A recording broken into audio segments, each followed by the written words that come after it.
تاخیر حضرت مولانا انور رحمان صاحب آپ کے سامنے بیان شروع فرماتے ہیں.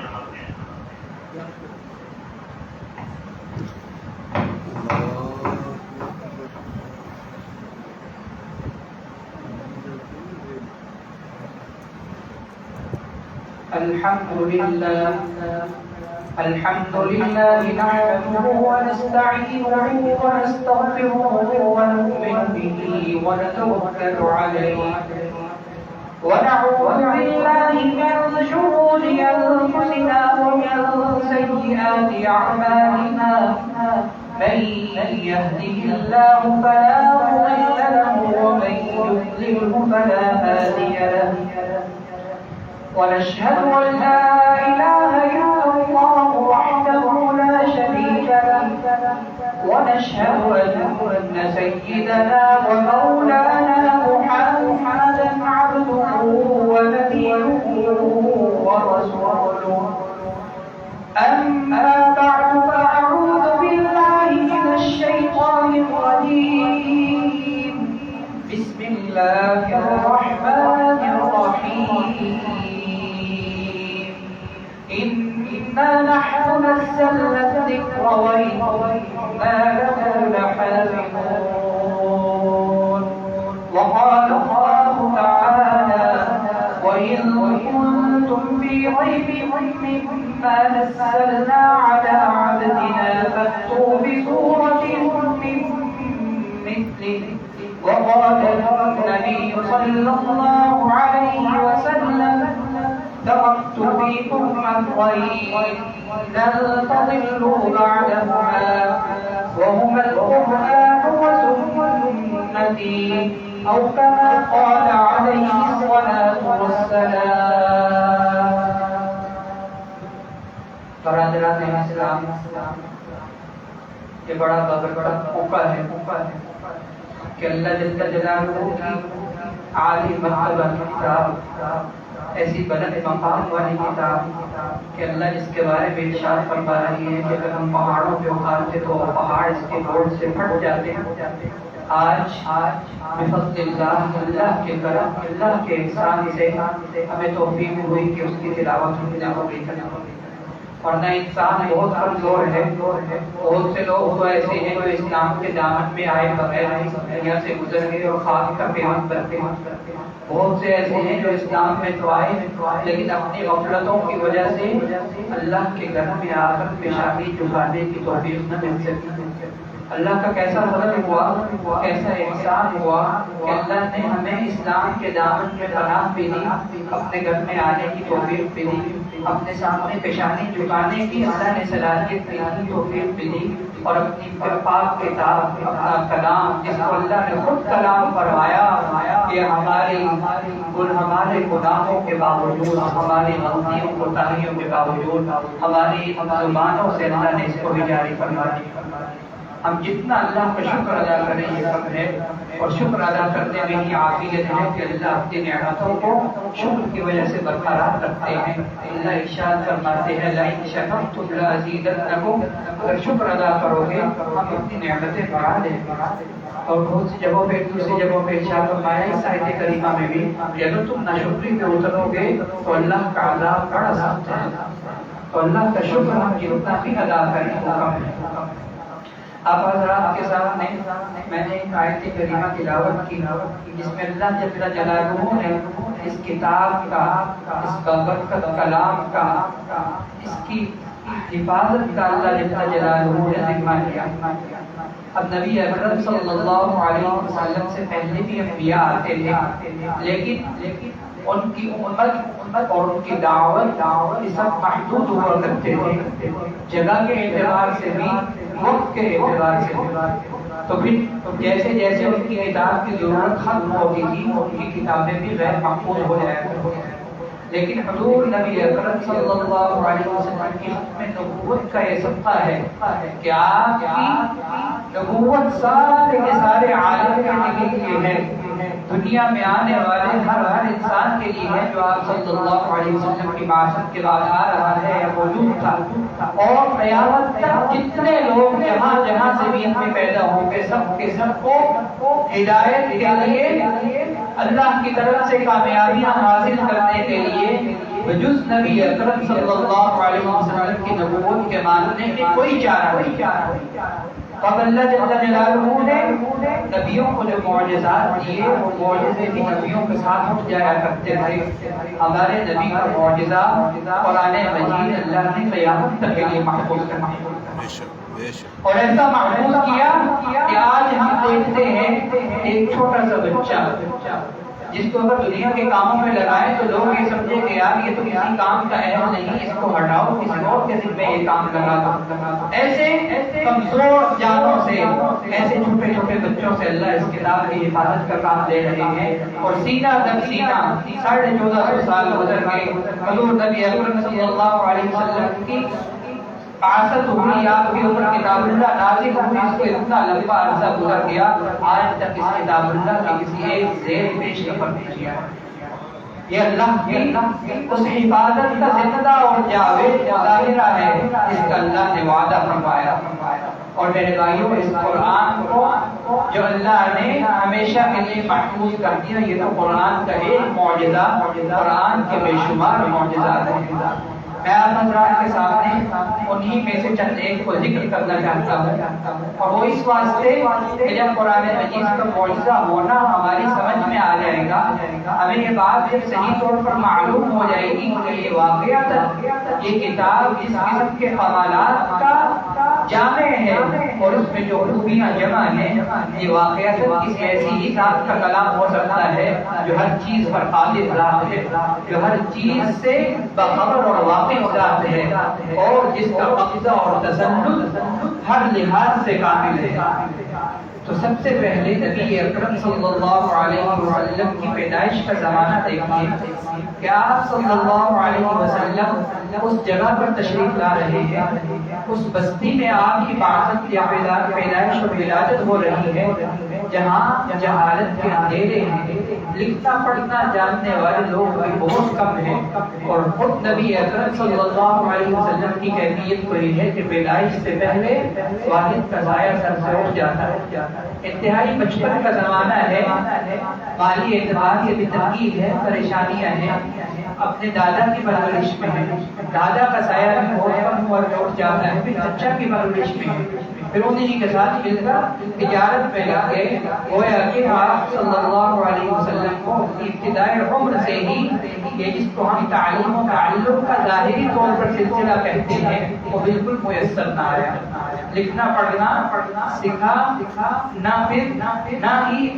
سارے کے سارے عرب خود اس بات سے باخبر تھے حضور کے ارد گرد رہنے والے کہ یہ امی ہے۔ خود قرآن مجید نے نبی اکرم صلی اللہ علیہ وسلم کے بارے میں ارشاد فرمایا کہ یہ امی رسول تھے۔ ایک جگہ میں ارشاد فرمایا کہ آپ اپنے ہاتھ سے لکھنا نہیں جانتے تھے، اور ایک جگہ ارشاد فرمایا ما كنت تدري ما الكتاب ولا الإيمان، آپ کو نہیں معلوم تھا کہ لکھنا پڑھنا کیا چیز ہوتی ہے۔ اور ارشاد فرمایا کہ اگر آپ پہلے سے لکھنا پڑھنا جانتے ہوتے تو یہ لوگ شک کرنے لگتے کہ شاید آپ نے گزشتہ کتابوں سے کچھ علوم حاصل کر دیے، کہ جس سے علوم سیکھے ان علوم کے بلبوتے پہ آج آپ یہ کلام پیش کر رہے ہیں۔ تو ان لوگوں کو اس بات کو سمجھنا چاہیے کہ وہ ذات جس نے کسی انسان سے کسی قسم کا کوئی علم حاصل نہیں کیا، وہ آج ایک دم سے ایسی کتاب لا کر لوگوں کے سامنے پیش کرتی ہے جس کی مثال پیش کرنے سے زمانہ عاجز ہے۔ اور پھر جب اللہ جل جلالہ نے یہ کتاب اتاری تو ساتھ ہی ساتھ لوگوں کو ارشاد فرمایا قل لئن اجتمعت الانس والجن على ان يأتوا بمثل هذا القرآن لا يأتون بمثله، کہ اگر یہ لوگ قرآن مجید کے اللہ تعالیٰ کی طرف سے ہونے میں شک کرتے ہیں تو یہ سارے کے سارے جنات اور انسان مل جائیں آپس میں ایک دوسرے کی مدد سے جیسا کوئی قرآن لانا چاہے تو ہرگز نہیں لا سکتے۔ پہلے تو پورا قرآن لانے کا اللہ جل جلالہ نے ان کو چیلنج دیا کہ اگر تم یہ کر سکتے ہو تو کر لو۔ پھر ارشاد فرمایا ام یقولون افترا قل فأتوا بعشر سور بمثله، پورا قرآن کو نہیں لا سکتے، 10 صورتیں ہی لے آؤ، 10 صورتیں بھی نہیں لا سکتے، تو تیسری جگہ ارشاد فرمایا وَإِن كُنتُمْ فِي رَيْبٍ مِّمَّا نَزَّلْنَا عَلَىٰ عَبْدِنَا فَأْتُوا بِسُورَةٍ مِّن مِّثْلِهِ، قرآن نہیں لا سکتے نہ لاؤ، 10 صورتیں لے آؤ، 10 نہیں لاتے فَأْتُوا بِسُورَةٍ مِّن مِّثْلِهِ، ایک صورت لے آؤ اس قرآن جیسی۔ عرب تم کو اپنی زبان دانی پہ ناز ہے، تم کو اپنی فصاحت اور بلاغت پر ناز ہے، اور تمہاری کیفیت یہ ہے کہ تم اپنے علاوہ سب لوگوں کو عجم کہتے ہو۔ عجم کا معنی ہے گونگے، گویا اس بات کا اظہار کرتے ہیں کہ ہم عرب کے علاوہ عربی بولنے والوں کے علاوہ جو لوگ بات چیت بھی کرتے ہیں تو ان کی بات چیت کا ہونا یا نہ ہونا ایسا ہی ہے جیسے کوئی گونگا آوازیں نکالتے ہیں۔ تو تم کو اپنی فصاحت اور بلاغت پہ اتنا ناز ہے، اتنا غرور ہے، اس پر اتنا یقین ہے، تو آؤ قرآن کی مثل ایک سورت، اس کی ایک سورت کی مثل کوئی سورت ہی لے آؤ، یا پھر یہ کہ یہ مان لو کہ اللہ کی طرف سے۔ اور اس قرآن مجید کا یہ معجزہ ہے کہ ان لوگوں میں سے بھی اگر کسی نے کوشش کی تو اس وقت کے کفار مشرکین خود پکار اٹھے کہ نہیں، یہ کلام ایسا عالی کلام نہیں ہے جو محمد کے کلام کا مقابلہ کر سکے۔ عرب میں کعبۃ اللہ میں دستور تھا جو بہترین قسم کے قصائد ہوا کرتے تھے وہ کعبۃ اللہ میں لٹکا دیے جاتے، پھر اس شاعر کے کلام کے مقابلے کا کوئی شعر آتا تو پہلے شعر کو اتار کے یہ نیا شعر لگا دیا جاتا۔ اب جب نبی اکرم صلی اللہ علیہ وسلم پر سورۃ کوثر اتر رہی ہے، انا اعطیناک الکوثر فصل لربک وانحر ان شانئک هو الابتر، اس سورت کو جب کعبۃ اللہ میں لٹکایا جا رہا ہے کہ یہ سب کلاموں سے اچھا کلام ہے جو شاعر پیش کر چکے، اب اس کے بعد کوئی کلام ایسا نہیں کہہ رہا کہ اس سورت کوثر کو اتار کے اس کلام کو لٹکا دیا۔ سبحان اللہ، سبحان اللہ۔ اور میرے نبی کے کلام میں جو اللہ نے ان کو عنایت فرمایا، ایسی حلاوت، ایسی مٹھاس، ایسا مزہ کہ خود کفار مشرکین بڑے بڑے سردار چھپ چھپ کے نبی کا کلام سنتے ہیں۔ روایات میں آتا ہے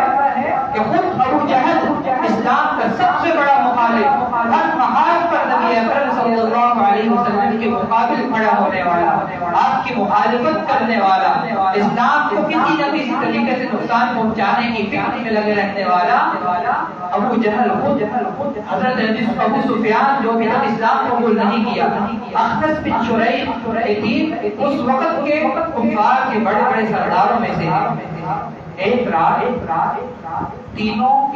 نبی اکرم صلی اللہ علیہ وسلم کے گھر کے باہر چھپ چھپ کر نبی اکرم کی تلاوت سنا۔ حضور صلی اللہ علیہ وسلم کلام اللہ پڑھ رہے ہیں، یہ کفار جو دن بھر نبی اکرم کو جھوٹا کہنے میں، جھوٹا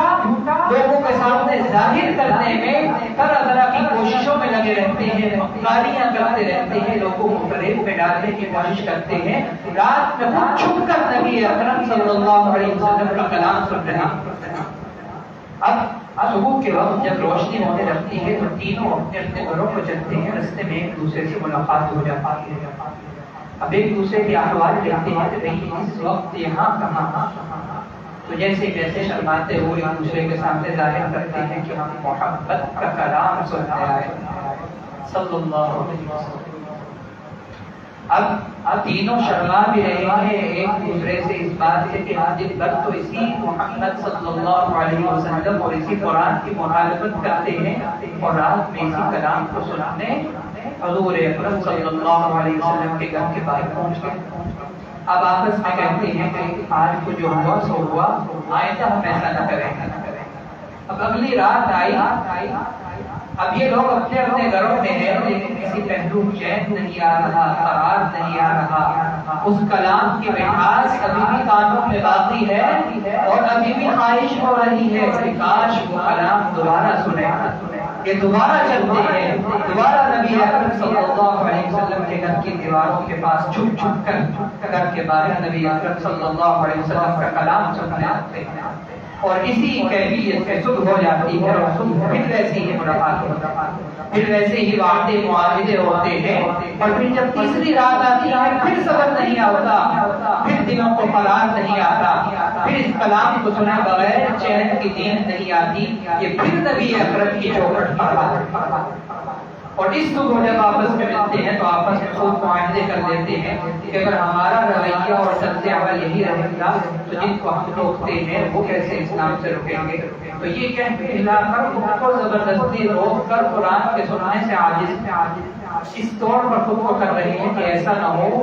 کہ پھر دوسرے لوگ بھی تمہاری بات نہ مانیں۔ اور کفار کا عام طرز عمل ارشاد فرمایا وَقَالَ الَّذِينَ كَفَرُوا لَا تَسْمَعُوا لِهَذَا الْقُرْآنِ وَالْغَوْا فِيهِ لَعَلَّكُمْ تَغْلِبُونَ کہ جن لوگوں نے کفر اختیار کیا وہ ایک دوسرے سے کہتے ہیں کہ اس کتاب کو نہ سنو،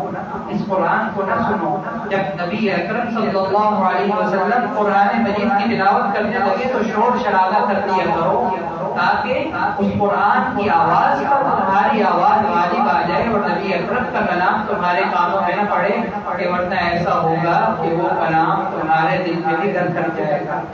اور وہ کلام تمہیں بھی اپنے باپ دادا کے دین سے پھینک دے گا اور وہ کلام تمہیں بھی محمد صلی اللہ علیہ وسلم کی امتیوں میں لا کھڑا کرے۔ نبی اکرم صلی اللہ علیہ وسلم کی کلام کی یہ تو ایک دو صفت میں نے عرض کی، اور انہی واقعات میں ایک واقعہ آتا ہے کہ جب حج کا موقع آیا کرتا تھا تو لوگ اس بات کی فکر میں ہوئے کفار مکہ اور مشرکین کہ نبی اکرم صلی اللہ علیہ وسلم باہر سے آنے والے لوگوں کو اسلام کی جب تعلیم دیں گے، تبلیغ کرنے کی کوشش کریں گے تو ایسا نہ ہو کہ وہ ان کی باتوں سے متاثر ہو کر قرآن مجید سے متاثر ہو کر ان کی تبلیغ کو قبول کر لیں اور ان کا غلبہ ہوتا چلا جائے۔ اب آپس میں مشورہ کر رہے ہیں، اپنے سردار ولید بن مغیرہ کے پاس ہیں کہ ہم لوگوں کو کہیں تو کیا کہیں،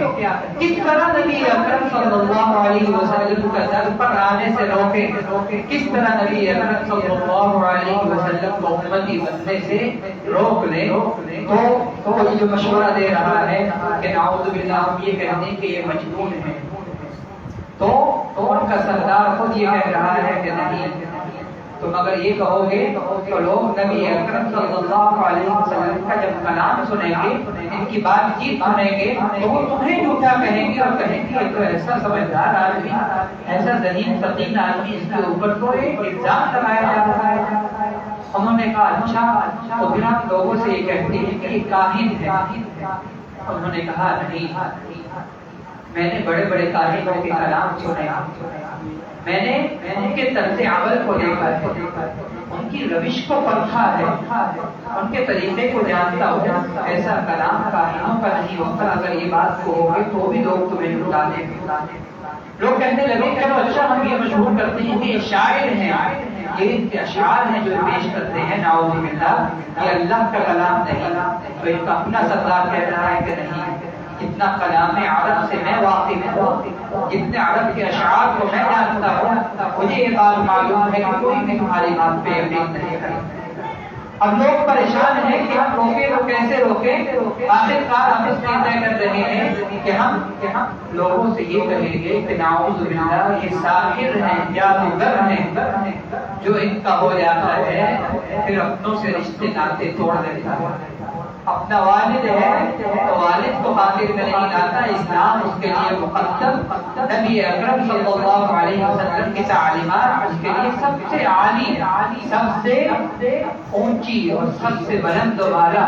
جب ان کی تعلیمات کو لے لیتا ہے تو پھر اپنے ظاہری رشتوں کو بھلا کر بھلا جاتا ہے۔ تو ہم لوگوں سے یہ کہنے لگ جائیں کہ یہ جادوگر ہے، نعوذ باللہ۔ تو اس پر ان کا اتفاق ہوا کہ گویا یہ کلام ایسی تاثیر اس کی ظاہر ہوا کرتی تھی کہ وہ لوگ بھی یہ پکار اٹھے کہ یہ شاید کوئی جادو ہے کہ دلوں میں پہنچتا ہے جب تو دل کی حالت بدل کر۔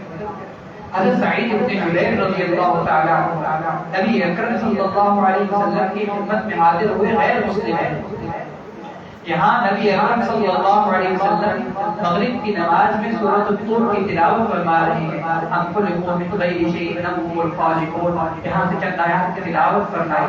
اب سعید بن جبیر فرما رہے ہیں اسلام لانے کے بعد اس واقعے کو بیان کرتے ہوئے کہ میں جب یہ کلام سن رہا تھا نبی اکرم صلی اللہ علیہ وسلم کی مبارک زبان سے یہ آیات سن رہا تھا، یہ ایسے لگتا تھا کہ میرا دل اڑتا چلا جا رہا تھا۔ اور اس کلام کو سن کر میں اللہ جل جلالہ کے دین کے اتنے قریب ہو گیا کہ یہ واقعہ میرے لیے اسلام لانے کا سبب بن گیا۔ اور قرآن مجید کا ایک بڑا معجزہ یہ ہے کہ اس میں اللہ جل جلالہ نے لوگوں کے لیے آئندہ کے احوال کی حالات کی خبر دی۔ اب سورۃ الروم کے ابتدا میں حضور نبی اکرم صلی اللہ علیہ وسلم کا زمانہ ہے۔ اس وقت دو بڑی بڑی قوتیں ہیں، دو بڑی بڑی عالمی طاقتیں ہیں، ایک روم ہے ایک فارس ہے۔ اب روم اہل کتاب ہے، فارس آگ کو بھولنے والے ہیں۔ اب ایک دور تھا کہ نبی اکرم صلی اللہ علیہ وسلم کی بعثت کے زمانے کے قریب فارس جو تھے روم پر بہت غالب آ چکے تھے، ان کی طاقت، ان کا غلبہ، ان کا تسلط انتہائی مضبوط ہو چکا تھا۔ اب قرآن مجید نے یہ ارشاد فرمایا الف لام میم غلبت الروم فی ادنی الارض وهم من بعد غلبهم سیغلبون، کہ ابھی تو یہ رومی مغلوب ہو گئے لیکن عن قریب یہ دوبارہ غالب آ جائیں گے۔ اور آگے ارشاد فرمایا فی بضع سنین، کہ چند سالوں نبی اکرم صلی اللہ علیہ وسلم نے اس کی وضاحت فرمائی کہ یہ 9 سال ہے۔ اب کفار مکہ مسلمانوں کا مذاق اڑا رہے ہیں کہ تمہارے کلام نے، تمہارے قرآن نے جس کو تم من جانب اللہ نازل مانتے ہو، ہمیں یہ خبر دی کہ یہ کمزور لوگ جو ظاہری طور پر بری طرح سے پسے ہوئے ہیں یہ اتنے غالب آئیں گے، اتنے طاقتور ہو جائیں گے کہ یہ جو ہے فارس کے خلاف غالب آ جائیں گے۔ تو حضرت ابوبکر صدیق رضی اللہ تعالی عنہ نے اس وقت ایک مشرک سے اس بات پہ شرط لگا لی کہ ہاں یہ ضرور غالب آئیں گے، اگر مجھے یقین نہیں تو اتنے اونٹوں کی شرط لگا دی۔ تو بعد میں جب مسلمان ہجرت کر چکے تھے پھر اس واقعہ چشم عالم نے یہ نظارہ دیکھا کہ نبی اکرم صلی اللہ علیہ وسلم نے قرآن مجید کی آیات کے ذریعے جو پیشن گوئی کی تھی وہ واقعہ سچی ہو گئی، اور خود اس مشرک نے جو اس وقت انکار کرتا تھا وہ تو قتل ہو چکا تھا ایک جنگ میں۔ اس کے بیٹے نے حضرت ابوبکر صدیق رضی اللہ تعالیٰ عنہ نے اونٹ جتنوں کا وعدہ ہوا تھا خود بیٹے، لیکن جب تک شرط کی حرمت آ چکی تھی اس لیے نبی اکرم صلی اللہ علیہ وسلم نے ان کو ان کا صدقہ کرنے کا حکم دے دیا۔ تو گویا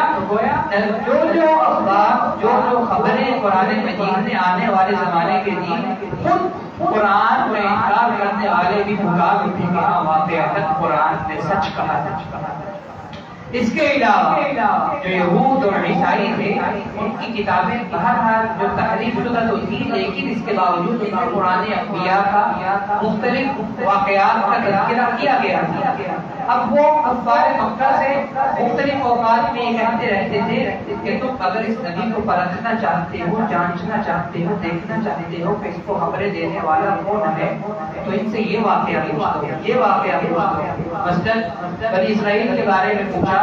کہ یہ لوگ مصر میں آ کر کیسے آباد ہو گئے، یہ تو فلسطین کے رہنے والے ہیں۔ تو اللہ جل جلالہ نے پوری سورۃ یوسف اتار دی کہ کس طرح بنی اسرائیل فلسطین سے مصر آ گئے۔ انہوں نے ان سے پوچھا کہ موسیٰ علیہ السلام کا ایک آدمی کے ساتھ جو واقعہ ہوا تھا وہ کیسا تھا۔ قرآن مجید سے حضرت موسیٰ علیہ السلام اور حضرت خضر علیہ السلام کا پورا واقعہ اتار دیا۔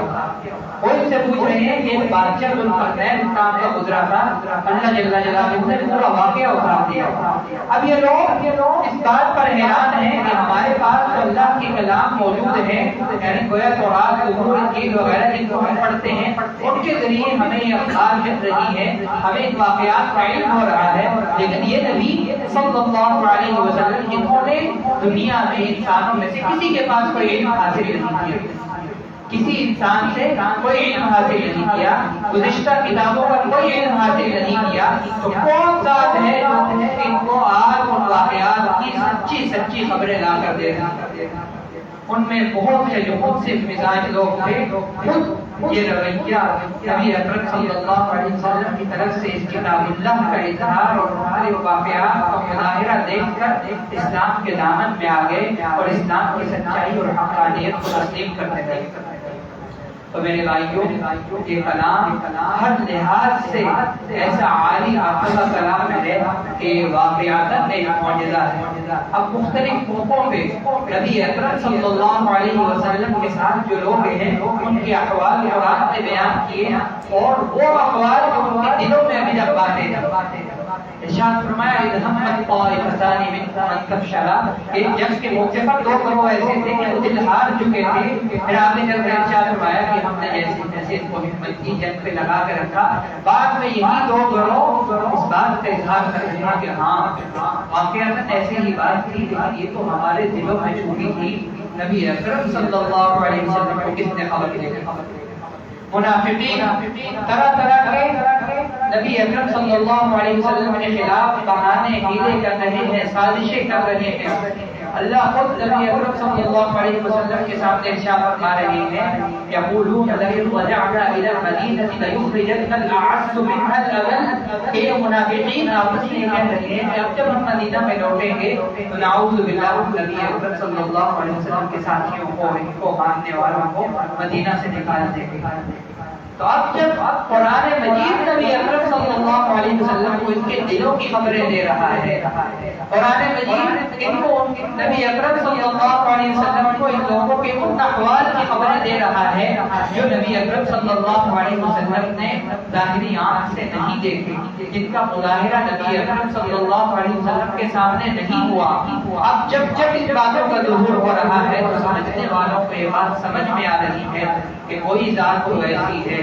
جو غیب کی خبریں جاننے والی ہے اور اپنے نبی کو ان سے آگاہ کرتا ہے۔ اور مختلف موقعوں پر وحی کے ذریعے سے نبی اکرم صلی اللہ علیہ وسلم کو ایک واقعات کی خبر دے رہی ہے۔ اور اس قرآن مجید کا ایک زندہ اور جاوید معجزہ جو میں نے پہلے بیان کیا ہے، اس کا ہمیشہ ہمیشہ کے لیے محفوظ ہو جاتا ہے۔ اور دنیا میں آپ کسی بھی کتاب کو دیکھ لیجئے، اگر ایک کتاب جو مختلف ایڈیشن آتی ہے، ہر ایڈیشن میں کچھ نہ کچھ فرق آپ کو نظر آ جائے گا۔ اور ایسا نہیں ہوگا تو اس کے مجموعی کم از کم آپ جب سارے نسخے اٹھائیں گے، ساری کاپیاں لے لیں گے تو کہیں نہ کہیں کوئی نہ کوئی فرق نظر آ جائے گا۔ اور یہ کتابیں تو چمکتی بھی محدود ہیں، یہ قرآن مجید تو ایسا عمدہ عالی کتاب ہے کہ یہ زمین کے ہر گوشے میں اس کے نسخے، اس کی کاپیاں، یہ مبارک کتاب مصحف کی شکل میں آپ کو مل جائے گی۔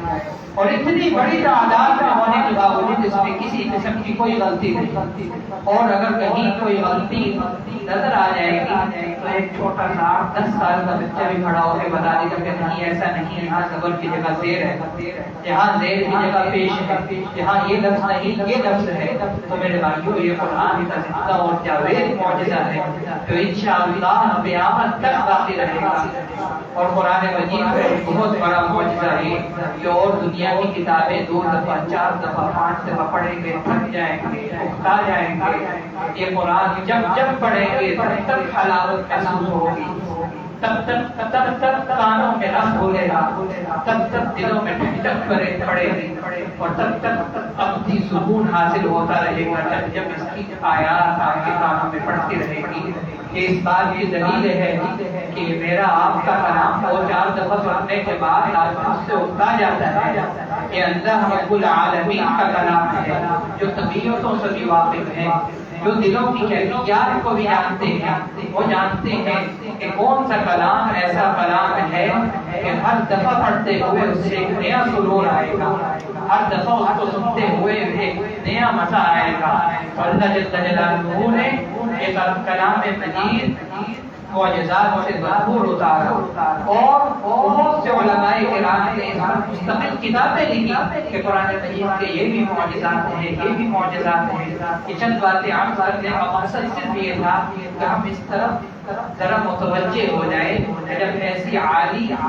ایسی عمدہ کتاب ہمیں مل ہی گئی تو ہمارے ذمہ جو اس کے حقوق ہیں ہم اس میں سے کتنے ادا کریں۔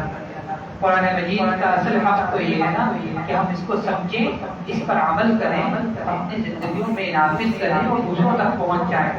لیکن دکھ کی بات یہ ہے کہ سب سے پہلا مرحلہ جو قرآن مجید کے الفاظ کا علم، جو علم تجوید ہے، اسی میں ہی ہم اتنی کوتاہی کرتے ہیں کہ ہم آپ جس طرح قرآن پڑھتے رہتے ہیں اس کا معنی ہی بدل جائے۔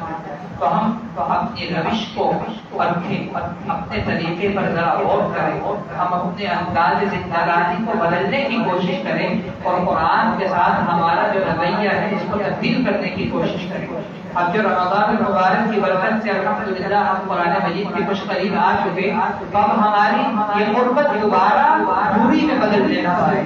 آج اگر رمضان میں کچھ آیات پڑھنے کی، کچھ رکوع پڑھنے کی، ایک پاؤ والا پارے کی توفیق ہو جاتی ہے، تو رمضان کے بعد بھی دن 24 گھنٹے کا ہے، رمضان کے بعد بھی خدا وہی خدا ہے، رمضان کے بعد بھی کلام الہی وہی کلام الہی ہے۔ ہم کوشش کریں کہ سال بھر اس کلام کی تلاوت کرتے رہیں، سال بھر اس کو سیکھنے کی کوشش کریں۔ آج یہ دنیا کی 60-70 سال کی زندگی کے گزارنے کے طریقے سیکھنے کے لیے ہم اپنے بچوں کو 16-16, 18-18 سال پڑھاتے ہیں، ان کی اسکولوں کی، کالجوں کی، یونیورسٹیز کی فیس بھی دیتے ہیں، ان کو ٹیوشن میں الگ سے بھیجتے ہیں، وہاں فیسیں دیتے ہیں، اور یہ جو مسجدوں میں بیٹھ کر اللہ کے قرآن کے خاطر مفت قرآن کی خدمت کر رہے ہیں، وہاں ہم اپنے بچوں کو بھیجنے میں بھی سستی کرتے ہیں۔